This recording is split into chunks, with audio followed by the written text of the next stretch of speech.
Hi, I'm Mike Bain from Christian Voice New Zealand. Imprisoned in Rome awaiting execution, the Apostle Paul is portrayed in a Netflix movie about his final days as a bit of a solemn character.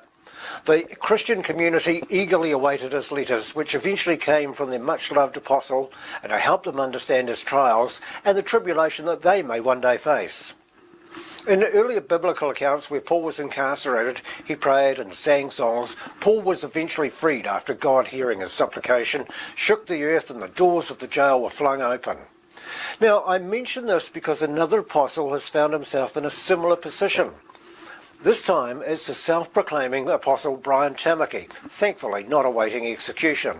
Now, I must state right now, I've never met this polarising pastor, or have I ever been in his presence.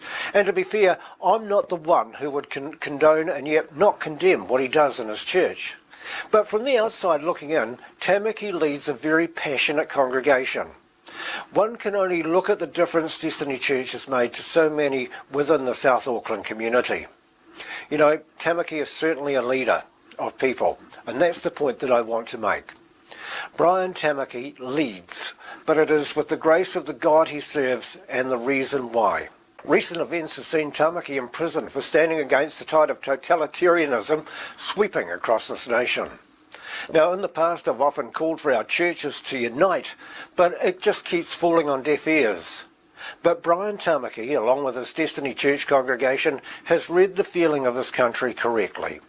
Their stand under the Freedoms and Rights Coalition banner is exactly what church leaders in this country should be doing. You know, they should be shouting the message from their pulpits and from the street corners, from anywhere that they'll be heard.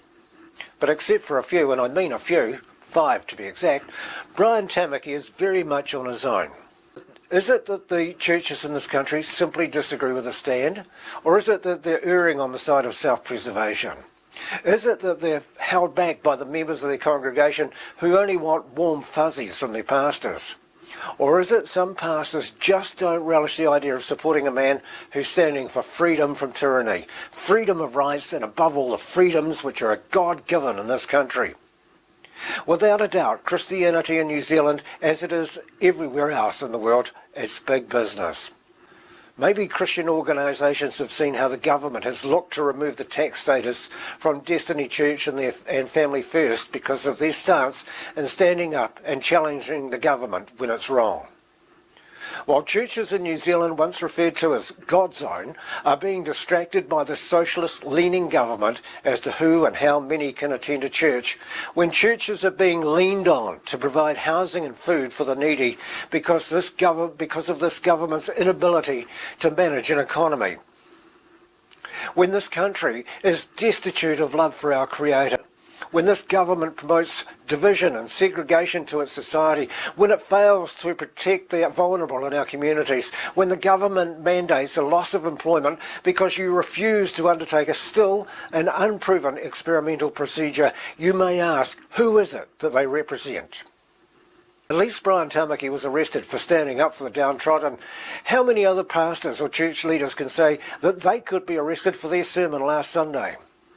You know, Brian Tamaki is not everybody's cup of tea, but just look where his support is coming from.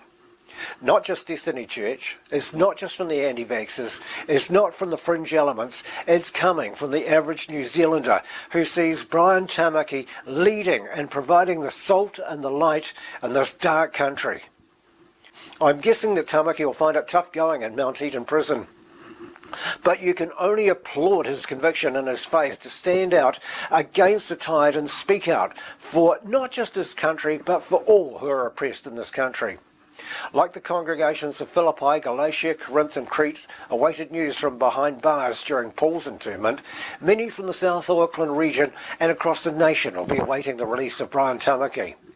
Let's hope it's not too long, and may he continue to have the courage to speak out and hopefully encourage other church leaders to do the same. Thank you for watching. Help us to spread this message by sharing it within your own network. If you want to see more messages like this one, simply hit the subscribe button. For more information about our work, or if you're moved to donate the price of a cup of coffee, jump online to our website, christianvoicenewzealand.com.